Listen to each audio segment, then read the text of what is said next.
पिछले 5 से 6 महीनों में इंडियन स्टॉक मार्केट के मेजर इंडाइसेस जैसे निफ्टी 50 और सेंसेक्स में 10% से ज़्यादा का फॉल आ चुका है। लेकिन क्या इन्वेस्टमेंट के लिए राइट टाइम है? अगर पास हिस्टोरिकल ट्रेंड्स को देखें तो यह टाइम लमसम इन्वेस्टमेंट के लिए बेस्ट है। अगर आप भी 2025 में मिड कैप म्यूचुअल फंड्स में इन्वेस्टमेंट करना चाहते हैं तो ये 5 मिड कैप म्यूचुअल फंड्स आपके लिए है। भारत की इकोनॉमी तेज़ी से बढ़ रही है और मिड कैप सेगमेंट यहाँ एक इंपॉर्टेंट रोल प्ले करने वाला है, क्योंकि यही कंपनीज इंडियन इकोनॉमी में फास्ट ग्रोथ लाने का काम करेगी। और इन्हीं मिड कैप सेगमेंट में छिपी हुई कुछ ऐसी अपॉर्चुनिटीज़ जो आपकी वेल्थ को लॉन्ग टर्म ग्रो करने में आपकी हेल्प कर सकती है। लेकिन सवाल उठता है, कौन सा मिड कैप फंड चूज़ करें? इसे पता लगाए कि यह फंड आपके लिए सही है कि नहीं। तो चलिए इस वीडियो में हम इसी टॉपिक को एक्सप्लोर करते हैं। और आपने कौन से मिड कैप फंड में इन्वेस्ट करा है? कमेंट करके ज़रूर बताएं। So let's start. Mid cap funds ऐसे इक्विटी म्यूचुअल फंड्स होते हैं जो मेनली 100 टू 250 के बीच रैंक वाली कंपनियों में इन्वेस्ट करते हैं as per the SEBI classification.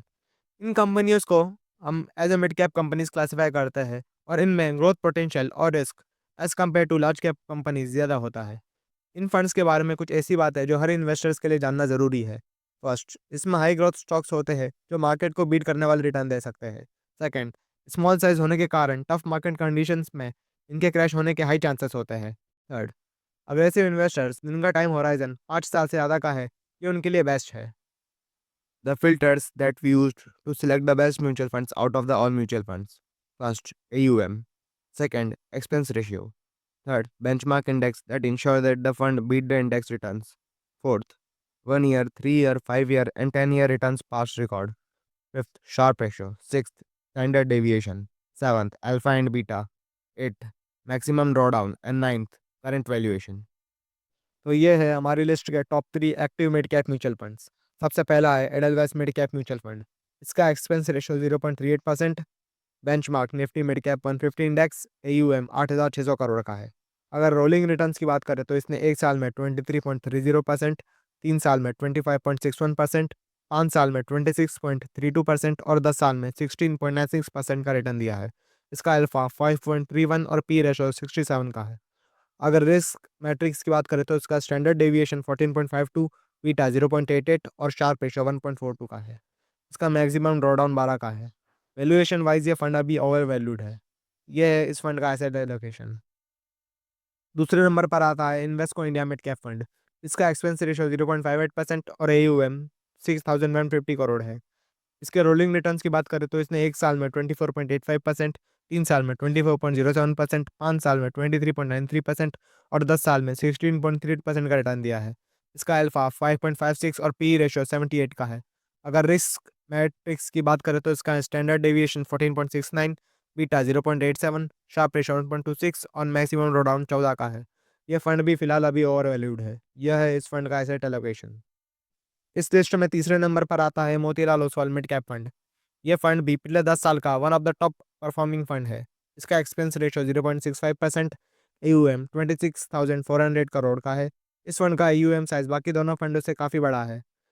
इसके रोलिंग रिटर्न्स की बात करें तो इसने 1 साल में 31.09%, 3 साल में 35.38%, 5 साल में 27.76% और 10 साल में 15.76% का रिटर्न दिया है। इसका पी रेशियो 83.64 और अल्फा 7.92 का है। अगर रिस्क मैट्रिक्स की बात करें तो इसका स्टैंडर्ड डेविएशन 15.44, बीटा 0.8 का है। इसका मतलब ये फंड कम वॉलेटाइल है। और शार्प रेशियो 1.73 और मैक्सिमम ड्रॉडाउन 15 का है। यह फंड भी फिलहाल अभी मार्केट से काफ़ी ओवर वैल्यूड है। यह है इस फंड का एसेट एलोकेशन। अब बात करते हैं तो index mid cap mutual funds की। ये index fund direct benchmark index को कॉपी करते हैं जो इन्हें कम रिस्की बनाता है as compare to active funds. इस लिस्ट का सबसे पहला फंड है Motilal Oswal Nifty mid cap 150 index fund. इसका एक्सपेंस रेशियो 0.30% का है और एयूएम 2000 करोड़ का है। इसके रिटर्न्स की बात करें तो इसने 1 साल में 16.59%, 3 साल में 20.51% और 5 साल में 26.55% का रिटर्न दिया है। और इसका पी रेशियो 55 का है। अगर रिस्क मैट्रिक्स की बात करें तो इसका स्टैंडर्ड डेविएशन 14.69 और शार्प रेशियो 0.72 का है। इस लिस्ट में दूसरा इंडेक्स फंड है Nippon India Nifty mid cap 150 index fund. इसका एक्सपेंस रेशियो 0.30% और एयूएम 1700 करोड़ का है। इसके रिटर्न्स की बात करें तो इसने 1 साल में 16.28% और 3 साल में 19.94% का रिटर्न दिया है। करंटली इसका पी रेशियो 55 का है। इसका रिस्क मैट्रिक्स में बात करें तो इसका स्टैंडर्ड डेविएशन 14.69 और शार्प रेशो 0.70 का है। इस लिस्ट में हमने 2 इंडेक्स फंड को इसलिए चुना है क्योंकि ये डायरेक्ट इंडेक्स को रेप्लिकेट और ट्रैक करते हैं, जो इन्हें लॉन्ग टर्म इन्वेस्टमेंट के लिए अच्छा बनाता है। और करेंटली ये दोनों इंडेक्स फंड काफ़ी ओवर वैल्यूड है। मिड कैप सेगमेंट में काफ़ी अच्छी इन्वेस्टमेंट अपॉर्चुनिटीज़ अवेलेबल है, पर करंटली मिड कैप स्टॉक्स और फंड्स आज अपने हिस्टोरिकल एवरेज से काफ़ी ज़्यादा वैल्यूएशन पर ट्रेड कर रहा है। तो ये दिखाता है कि शायद राइट टाइम नहीं है करंटली मिड कैप इन्वेस्टमेंट करने के लिए। We should wait for more corrections and good quarterly results to get reasonable valuation in mid cap segment. याद रखिएगा, ये किसी भी तरह की बाय और सेल रिकमेंडेशन नहीं है। तो स्टॉक मार्केट में इन्वेस्टमेंट करने से पहले अपनी रिसर्च ज़रूर करें। तो दोस्तों, ये थे 2025 के लिए top 5 mid cap mutual funds. अगर आप अपने इन्वेस्टमेंट को ग्रो करना चाहते हैं और अपने फाइनेंशियल गोल्स को पूरा करना चाहते हैं, तो इन फंड्स को ज़रूर एनालाइज करें। लेकिन अगर आप स्टॉक मार्केट को समझ ही नहीं पाए, तो स्टॉक मार्केट आपके लिए जुआ खेलने जैसा होगा, या तो तगड़ा मुनाफा या फिर सीधा घाटा, जिसको मैंने इस वीडियो में अच्छे से समझाया है। तो आप इस वीडियो को जाके हमारे चैनल पर ज़रूर देख सकते हैं। तो स्टॉक मार्केट की सही नॉलेज और स्ट्रेटजीज एक्सप्लोर करने के लिए इक्विटी इनसाइट्स को सब्सक्राइब करना ना भूलें। हर वीडियो आपको एक कदम आगे ले जाएगा। अगर इस वीडियो ने आपको नए फाइनेंशियल इनसाइट्स दिए हैं, तो इसे अपने परिवार और दोस्तों तक ज़रूर पहुंचाएं, क्योंकि स्मार्ट इन्वेस्टर्स अपने साथ दूसरों को भी गो करते हैं। आपके सजेशंस कमेंट सेक्शन में लिखना ना भूलें, क्योंकि आपकी राय से ही हम और अच्छा कंटेंट ला पाएंगे। Thanks for watching.